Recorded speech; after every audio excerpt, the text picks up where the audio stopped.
السلام علیکم ورحمۃ اللہ وبرکاتہ۔ محمد جنید اسدی قرآن ٹی وی میں خوش آمدید۔ ناظرین، اس سے پہلے ہم نے سورہ قریش کی تلاوت کرنے کی سعادت حاصل کی تھی۔ آج ہم سورہ ماعون کی تلاوت کرنے کی کوشش کریں گے۔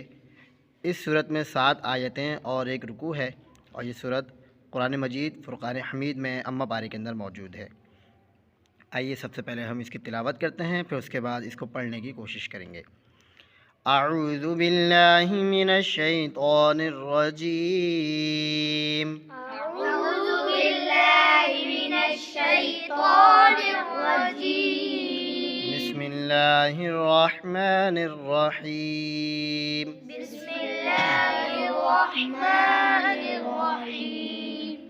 أرأيت الذي يكذب بالدين أرأيت الذي يكذب بالدين فذلك الذي يدع اليتيم ذلك الذي يدع اليتيم ولا يحض على طعام المسكين ولا يحض على طعام المسكين فويل للمصلين وويل للمصلين الذين هم عن صلاتهم ساهون الذين هم عن صلاتهم ساهون الذين هم يراءون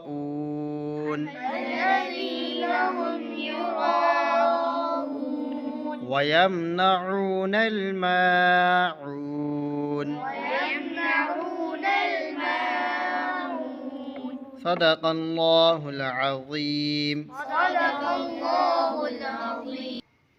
اچھا جی ناظرین، ابھی ہم نے سورہ ماعون کی تلاوت کرنے کی سعادت حاصل کی۔ اب ہم اس کو پڑھنا سیکھیں گے کہ کس طریقے سے جو ہے اس کو پڑھا جاتا ہے۔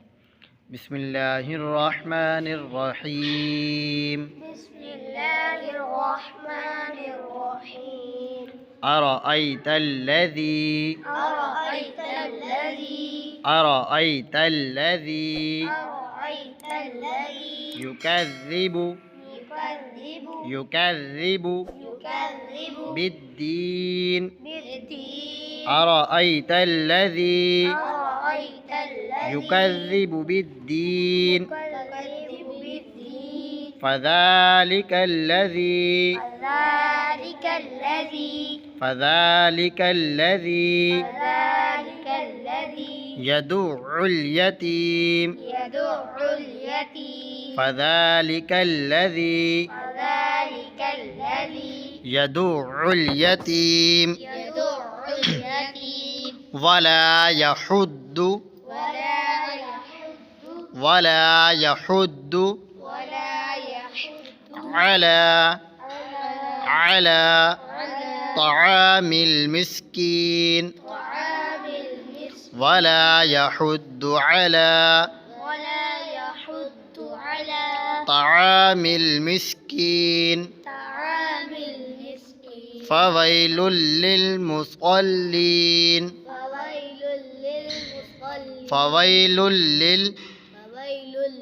للمصلين للمصلين الذين الذين هم عن صلاتهم هم عن صلاتهم الذين هم عن صلاتهم هم عن صلاتهم ساهون ساهون الذين هم عن صلاتهم ساهون الذين هم عن صلاتهم ساهون الذين الذين هم يراءون هم يراءون الذين الذين هم يراءون هم يراءون ويمنعون الماعون الماء ويمنعون الماعون ويمنعون الماعون.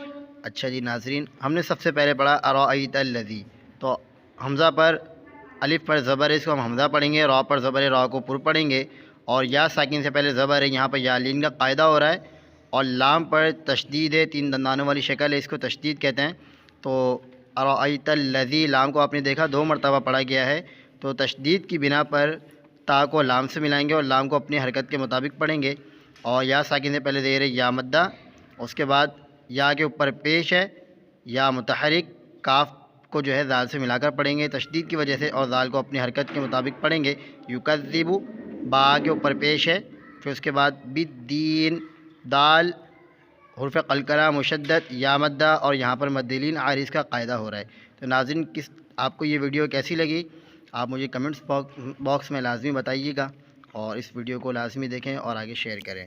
انشاءاللہ عز و جل دوبارہ آپ کی خدمت میں حاضر ہوں گا، قرآن کی اسی طرح خدمت کرتا رہوں گا جب تک سانس ہے۔ دعا کریے گا اللہ تعالی ہم تمام کو قرآن کریم کی تلاوت کرنے کی توفیق عطا فرمائے، آمین بجاہ النبی الامین۔